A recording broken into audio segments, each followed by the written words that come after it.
दोस्तों, डेमोक्रेसी यानी लोकतंत्र और डेमोक्रेसी की डिफिनेशन है a system in which the government of a country is elected by the people. इसका मतलब हुआ एक ऐसी व्यवस्था जिसमें किसी भी देश की सरकार का फैसला जनता द्वारा किया जाता है, उसे डेमोक्रेसी कहते हैं यानी लोकतंत्र। और हमारे देश में ईडी सीबीआई का किस तरह से इस्तेमाल किया जा रहा है। देश में 6,000 करोड़ के इलेक्टोरल बॉन्ड का घोटाला हुआ है और हमारी मेन स्ट्रीम मीडिया इस पर बात तक नहीं करती। इन्हीं सब चीजों को देखकर लगता है कि हमारे देश में डेमोक्रेसी नहीं बल्कि मोदी कृषि चल रही है। हाल ही में दिल्ली के मुख्यमंत्री अरविंद केजरीवाल को ईडी ने गिरफ्तार कर लिया। फिर केजरीवाल के वकील उन्हें सुप्रीम कोर्ट ले गए बेल के लिए। पर अचानक केजरीवाल के वकील ने सुप्रीम कोर्ट में फाइल की गई पिटीशन को वापस ले लिया। पर क्यों? दोस्तों, जब केजरीवाल सुप्रीम कोर्ट जाते हैं तो केजरीवाल के केस में 3 जजेस होते हैं, जिसमें से एक थी बेला त्रिवेदी। और बेला त्रिवेदी को ही देखकर केजरीवाल के वकील कहते हैं कि हम पहले सुप्रीम कोर्ट नहीं बल्कि मजिस्ट्रेट कोर्ट जाएंगे और वहां पर लड़ेंगे। पहले मजिस्ट्रेट कोर्ट जाएंगे, अगर वहां से बात नहीं बनी तो हाई कोर्ट और लास्ट में सुप्रीम कोर्ट। पर हु इज बेला त्रिवेदी? कौन है ये बेला त्रिवेदी? दोस्तों, जब नरेंद्र मोदी गुजरात के मुख्यमंत्री हुआ करते थे तो उस वक्त बेला त्रिवेदी मोदी सरकार की लॉ सेक्रेटरी थी। और जैसे ही केजरीवाल के वकील को ये पता चला तो उनकी टीम ने पिटीशन वापस ले ली, क्योंकि अगर सुप्रीम कोर्ट इस पिटीशन को खारिज कर देता तो केजरीवाल को दिक्कत हो जाती। और वहीं ये भी खबर आई कि कांग्रेस पार्टी के बैंक अकाउंट्स को फ्रीज कर दिया गया। दोस्तों, पिछले हफ्ते सामने आया इलेक्टोरल बॉन्ड का सच, जिससे बीजेपी की हालत खराब है और वो कोशिश कर रही है कि किसी भी तरीके से इस मुद्दे से ध्यान हटाया जाए। इसीलिए पहले सीएए को लागू किया गया, पेट्रोल और डीजल के दाम घटाए गए और अब दिल्ली के सीएम अरविंद केजरीवाल को गिरफ्तार किया गया और कांग्रेस के बैंक अकाउंट्स को फ्रीज कर दिया गया। और वहीं लोकसभा के चुनाव में 2 महीने से भी कम टाइम बचा है और इलेक्शन से ठीक पहले अपोजिशन को इस तरह से परेशान करना एक साजिश है। तो आइए जानते हैं कि अरविंद केजरीवाल को गिरफ्तार क्यों किया गया। दोस्तों, 17 नवंबर 2021 को आम आदमी पार्टी ने एक पॉलिसी बनाई थी, लिकर पॉलिसी। पर ये लिकर पॉलिसी क्या है? दिल्ली शराब घोटाला। और इस घोटाले में दिल्ली के farmer deputy CM Manish Sisodia और राज्यसभा एमपी संजय सिंह पहले से ही जेल में है। पर इस घोटाले का सबूत कहाँ है, ये किसी को नहीं पता। और अब इस केस में बड़ा नाम लाया जा रहा है अरविंद केजरीवाल का। और क्या है ये शराब घोटाला, आइए समझने की कोशिश करते हैं।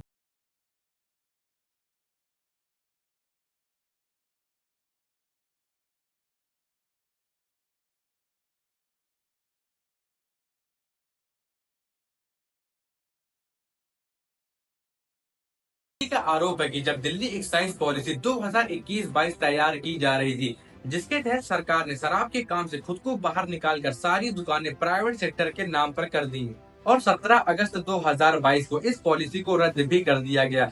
दिल्ली सरकार ने 17 नवंबर 2021 को नई शराब पॉलिसी लागू की थी। इस पॉलिसी के तहत दिल्ली को 32 जोन में बांटा गया और हर जोन में 27 दुकानें खोलने के लिए कहा गया। मतलब कि पूरी दिल्ली में 864 दुकानें खोलने के लिए बोला गया। इस नीति के तहत सभी शराब की दुकानें बंद करके इन्हें प्राइवेट कर दिया गया। जबकि इस पॉलिसी से पहले शराब की दुकानों पर 60% हिस्सा सरकार का होता था और 40% प्राइवेट दुकानें होती थी। नई पॉलिसी के बाद 100% शराब की दुकानों को प्राइवेट कर दिया गया और इन्हीं सब रीजंस की वजह से केजरीवाल को गिरफ्तार किया गया। और सबूत कहाँ, ये ईडी को भी नहीं पता। और लोकसभा चुनाव से ठीक पहले किसी सीएम को ऐसे गिरफ्तार कर लेना डेमोक्रेसी के लिए अच्छा साइन नहीं है। देखिए, बहुत सिंपल, अगर कोई गलत करता है या घोटाला करता है तो उसे सजा जरूर मिलनी चाहिए, फिर वो सीएम ही क्यों ना हो। पर गिरफ्तारी सिर्फ आम आदमी पार्टी के नेताओं की ही क्यों हो रही है? बीजेपी में शामिल हो जाने वाले आरोपियों को क्लीन चिट क्यों मिल जाती है? अजीत पवार सिंचाई घोटाला बीजेपी में शामिल, प्रफुल्ल पटेल एविएशन घोटाला बीजेपी में शामिल, छगन भुजबल महाराष्ट्र सदन घोटाला बीजेपी में शामिल, हसन मुशर्रफ शुगर मिल घोटाला बीजेपी में शामिल, नारायण राणे हाउसिंग घोटाला बीजेपी में शामिल और भी कई सारे घोटाला करने वाले नेताओं को क्लीन चिट मिल जाती है बीजेपी में शामिल होने के बाद। अब चलिए बात करते हैं कि कांग्रेस पार्टी के बैंक अकाउंट्स को फ्रीज करने के पीछे का रीजन क्या है, वो भी चुनाव से ठीक पहले। कांग्रेस का कहना है कि वो अपने वर्कर्स को सपोर्ट नहीं कर पा रही है। इलेक्शन डेट आने के बाद पार्टीज अपने कैंडिडेट्स के अकाउंट में पैसे भेजती हैं ताकि वो अपना कैंपेन कर सकें, लेकिन इससे पहले ही कांग्रेस के बैंक अकाउंट्स को फ्रीज कर दिया गया है। दरअसल इनकम टैक्स वालों का ऐसा आरोप है कि साल 1993-94 और साल 2018-19 में कांग्रेस ने अपना टैक्स पे नहीं किया है और उस टैक्स को न पे करने की वजह से उनके अकाउंट्स को फ्रीज कर दिया गया।